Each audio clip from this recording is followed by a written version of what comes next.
Baik, assalamualaikum warahmatullahi wabarakatuh. Alhamdulillahirobbilalamin. Amma ba'du. Izin memperkenalkan diri, nama saya Siti Atika Heriana dengan NIM 2011383. Di sini saya akan menjelaskan tentang perseroan terbatas atau PT untuk memenuhi tugas mata kuliah hukum bisnis dengan dosen pengampu Ibu Dian Febriani MESY. Baik, langsung saja selamat menyaksikan. Baik, langsung saja di sini saya akan menjelaskan tentang perseroan terbatas atau PT.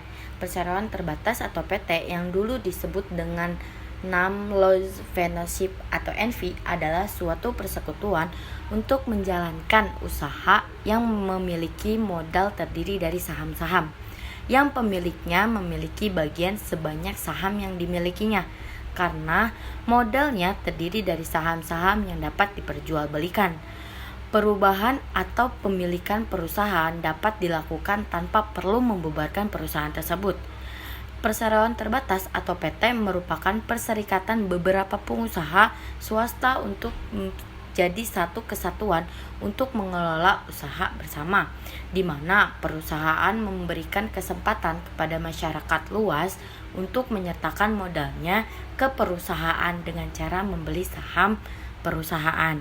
Itu perseroan terbatas atau PT adalah badan hukum perusahaan yang paling banyak digunakan dan diminati oleh pengusaha-pengusaha. Undang-Undang Nomor 40 Tahun 2007 menjelaskan tentang perseroan terbatas, mendefinisikan perseroan terbatas atau PT sebagai berikut.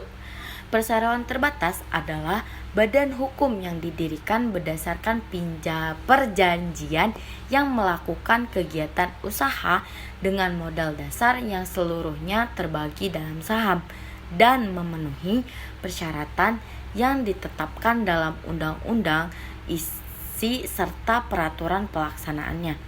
Dari beberapa pengertian di atas dapat kita kemukakan beberapa hal penting, yaitu 1.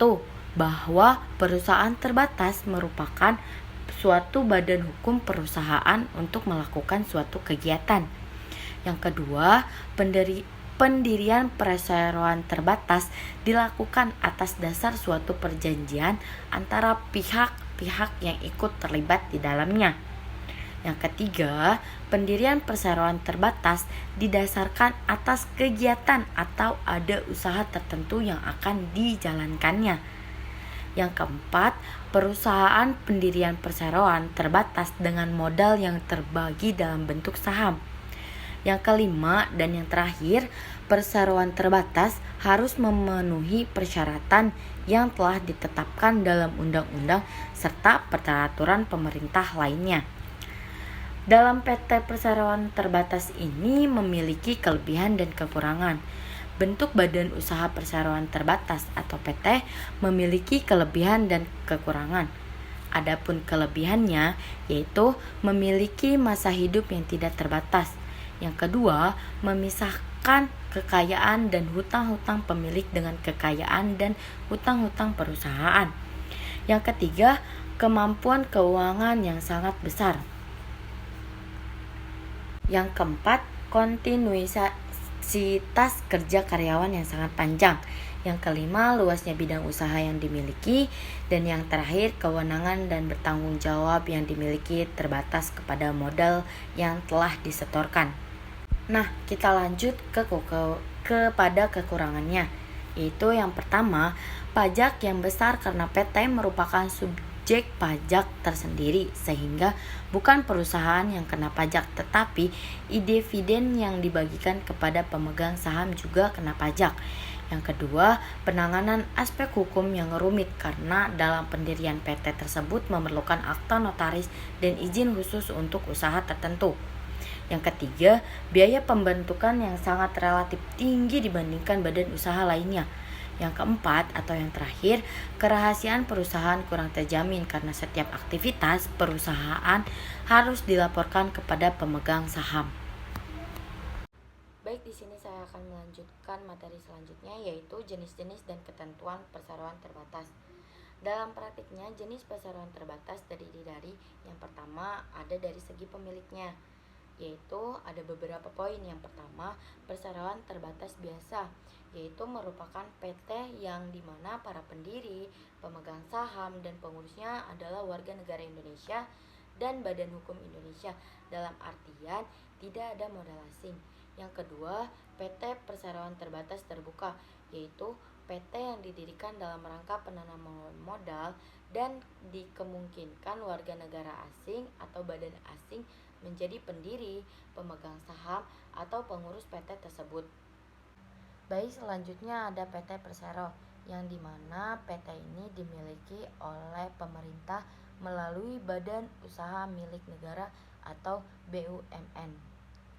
Baik, selanjutnya bisa dilihat dari segi status perseroan terbatas ada dua, yaitu perseroan tertutup. Perseroan tertutup merupakan perseroan terbatas yang modal dan jumlah pemegang sahamnya memiliki atau memenuhi kriteria tertentu, atau perseroan ini tidak dapat melakukan penawaran umum. Baik, poin selanjutnya ada perseroan terbuka, yaitu merupakan perseroan yang modal dan jumlah pemegang sahamnya telah memenuhi kriteria tertentu, atau perseroan yang melakukan penawaran hukum sesuai dengan peraturan undang-undang di bidang pasar modal. Baik, seperti yang telah dijelaskan di atas bahwa perseroan terbatas memiliki modal tertentu yang disyaratkan. Artinya, besarnya modal sesuai dengan peraturan yang berlaku. Dalam praktiknya, modal perseroan terbatas terdiri dari yang pertama ada modal dasar. Modal dasar merupakan modal yang pertama kali dan tertera dalam akta notaris pada saat PT tersebut didirikan. Yang kedua ada modal ditempatkan atau dikeluarkan. Merupakan modal yang telah ditempatkan atau dikeluarkan pada pemegang saham. Besar modal ditempatkan minimal 25% dari modal dasar. Yang ketiga ada modal sektor. Merupakan modal yang harus sudah disetor oleh pemegang saham sejumlah sebesar 50% dari modal ditempatkan. Persyaratan untuk mendirikan perseroan terbatas adalah harus sesuai dengan peraturan perundang-undangan dan melalui prosedur yang sudah berlaku. Tata cara mendirikan perseroan terbatas dan syarat-syarat yang harus dipenuhi untuk mendirikan tersebut adalah sebagai berikut. Yang pertama, ada PT didirikan sekurang-kurangnya oleh 2 orang. Yang kedua, pendirian PT dituangkan dalam akta notaris. Yang ketiga, bahasa yang digunakan adalah bahasa Indonesia. Yang keempat, mencantumkan perkataan PT dalam akta notaris. Yang kelima, disahkan oleh Menteri Kehakiman. Yang keenam, didaftarkan berdasarkan undang-undang wajib mendaftarkan perusahaan. Yang ketujuh, diumumkan dalam berita negara. Yang kedelapan, memiliki modal sekurang-kurangnya 20 juta rupiah. Yang selanjutnya, modal ditempatkan sekurang-kurangnya 25% dalam modal dasar. Yang terakhir, modal setor dalam 50% dalam modal ditempatkan pada saat perusahaan didirikan. Demikian pula bagi perseroan terbatas yang mengalami perubahan dipersyaratkan untuk 1. Mencantumkan nama, maksud, dan tujuan kegiatan perseroan. Yang kedua, perpanjang jangka waktu perseroan. Yang ketiga, meningkatkan atau menurunkan modal. Yang keempat, perubahan status perseroan terbatas dari tertutup menjadi terbuka atau sebaliknya. Untuk mendirikan PT harus dengan menggunakan akta notaris yang di dalamnya dicantumkan nama lain dari perseroan terbatas, antara lain modal, bidang usaha, alamat perusahaan, dan lain-lain. Akta ini harus disahkan oleh Menteri Hukum dan HAM Republik Indonesia. Untuk mendapatkan izin harus memenuhi syarat-syarat sebagai berikut. Yang pertama, perseroan terbatas tidak bertentangan dengan ketertiban umum dan kesusilaan. Yang kedua, akta pendirian harus memenuhi syarat-syarat yang ditetapkan undang-undang.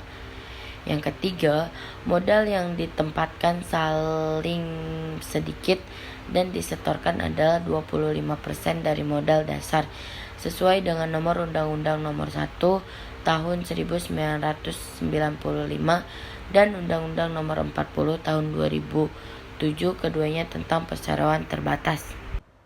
Mungkin hanya itu yang dapat saya sampaikan, kurang dan lebihnya mohon dimaafkan. Wallahul muwaffiq ila aqwamit thoriq. Wassalamualaikum warahmatullahi wabarakatuh.